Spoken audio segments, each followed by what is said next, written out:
Restoranlarda servis haqlarının, xidmət haqlarının ləğv edilməsi də maraqlı məsələdir. Türkiyədə artıq bu ənənə var.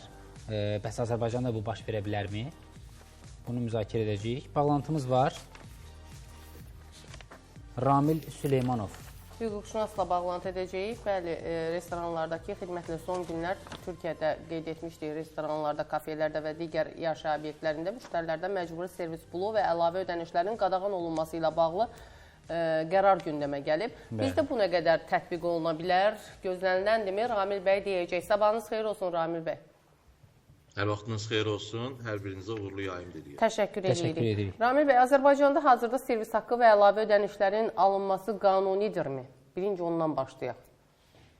Ümumiyyətcə, istehlakçıların hüquqları ki, istehlakçı mütləq qaydada mal və xidmətləri əldə edirsə, ona təqdim olunan qiymət cədvəlindəki qiymət üzrə o cümlədən əlavə ödənişlər barədə öncədən xəbərdarlıqlar varsa, bu barədə ödənişlərin ödənilməsinə mükəlləfdirlər. Bu o deməkdir ki, məsələn, sabahlarım kimsə, bu günlərim hər hansı bir restorana gedirsə, hər hansı bir tutaq ki, 6 manat məbləğində bir qəhvə içirsə və bu qəhvənin təqdim olunmasına görə servis haqqı ümumiyyətcə 10%lik tutaq ki, servis haqqı daxildir. Mütləq şəkildə həmin şəxsin ödənişini təqdim etdiyi zaman 6 manat 60 qəpik ödənilməlidir. Sadəcə olaraq vətəndaş burada fikir verməlidir. Nəyə? Vətəndaş fikir verməlidir ki, xidməti, malı təqdim edən şəxs, yəni konkret desək, iaşə obyekti, Azərbaycan Respublikasının vergi məcəlləsinin 50-ci maddəsində göstərilən nəzarət kassa aparatları vasitəsilə, yəni o qanunun o hissəsindən nəzərdə tutulan təqdim eləyir, yoxsa yox. Əgər bu onların daxili, belə deyim də, çekləridirsə, əlbəttə ki, bu artıq pozuntu hesab olunur və sadəcə burada onların özünün daxili uçotunun aparılmasına xidmət edən bir çek hesab olunur və vətəndaş bundan şikayət edə bilər. Yox, əgər həqiqətən də kassa nəzarət, belə deyim də, aparatı vasitəsilə qanunvericiliyin tələblərinə uyğun şəkildə çek çıxardılırsa və orada vətəndaş, belə deyim də, 6 manat şəkildə ödəyirsə, o, hər kəs bilməlidir ki, iaşə obyekti, kafe, restoran fərqi yoxdur. Həmin 6 manat 60 qəpikdən tam olaraq vergiyə dəyər olunur və ümumi xərclər çıxıldıqdan sonra 20%lik gəlir vergisini onlar ödəyirlər dövlətin büdcəsinə. Servis haqqından imtina eləsəm neyəcəm? Özüm-özümə qulluq eləyəcəm. Bilirsiniz necədir? Ümumiyyətcə bu, bizdə qanunvericilikdə bu konkret servis haqqı deyə bir anlayış yoxdur. Amma bir də olan ölkələr, hətta qonşu ölkələrdə belə servis haqqına görə ayrıca vergi hesablanır, vətəndaşın istifadə etdiyi mal və xidmətlərə görə isə konkret vergi tarifləri tətbiq olunur. Bizdə bu yoxdur. Bizdə bu sadəcə ümumi uçot formasında aparılır. Yəni, vətəndaşın ödədiyi ümumi məbləğdən vergi cəlb olunur. Yəni, necə hesab edirsiz, Ramil bəy? Türkiyədə, məsələn, bunun örnəyi var artıq.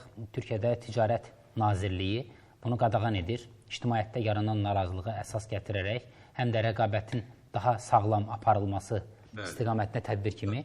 Azərbaycanda bunu edə bilər müvafiq qurumlar? Məsələn, servis haqqı tələb olunmasın, belə bir qadağa qoyulsun ki, olmaz. İyaşə obyektləri, orada Türkiyədə belədir ki, müştəri yalnız menyuda gördüyü məhsulun pulunu ödəməyə mükəlləfdir. Ona əlavə pul ondan tələb oluna bilməz. Yalnız könüllü prinsipi əsasında ola bilər. Bunun Azərbaycanda tətbiqi nə qədər doğru olar sizcə? Lazımdırmı? Sualınız aydındır.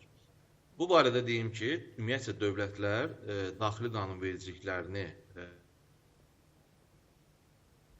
əlbəttə ki, ümumiyyətcə birinci onu bilməyimiz lazımdır ki, Türkiyə Cümhuriyyəti mülki və digər bu qəbildən olan tənzimləyici hüquq normalarını tamamilə başqa ölkələrin hüquq sistemi ilə, hüquq təcrübəsi ilə eyniləşdirir.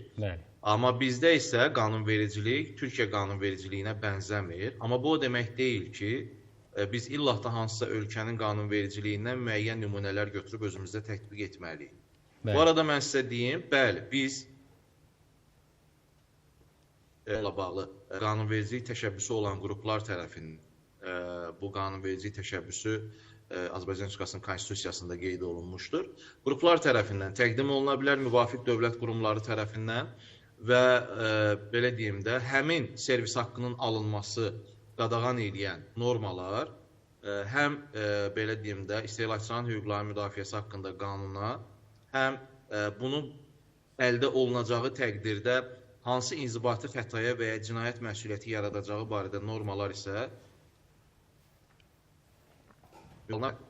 belə deyək də, vətəndaşın bununla bağlı mən bunu ödəmirəm deməsi mümkündürmü? İndiki halda hesab edirəm ki, bu belə deyim də, istirahətə gəlmiş bir vətəndaşın əsassız əsəblərinin pozulmasına gətirib çıxardacaq. Bunu məhkəmədə mübahisələndirmək belə deyim də, lazımsız vaxt itkisinə və maliyyə itkisinə gətirib çıxardacaq. Çünki bununla bağlı kifayət qədər qanunvericilikdə aydın, detallı məlumatlar yoxdur. Sadəcə olaraq həmin iaşə obyekti də deyəcək ki, mən sənə təqdim etdiyim menyunun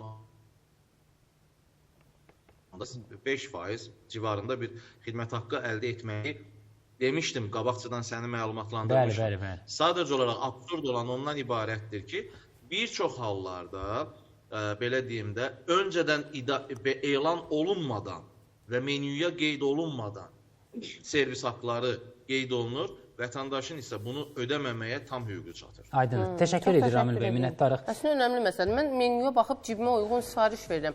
Sən mənə sürpriz lazımdır mənə orada. Adətən restoranlar özlərini sığortalamaq üçün artıq onu yazırlar və yaxud da çox kiçik formada yazırlar. Yazılar görmürsən də. Bəzən onu görmürsən, amma deməlidirlər bunu müştəriyə. Deyəndə ki, niyə bu qədər baha göstərirlər ki, bax, bura yazmışıq, niyə baxmamısan?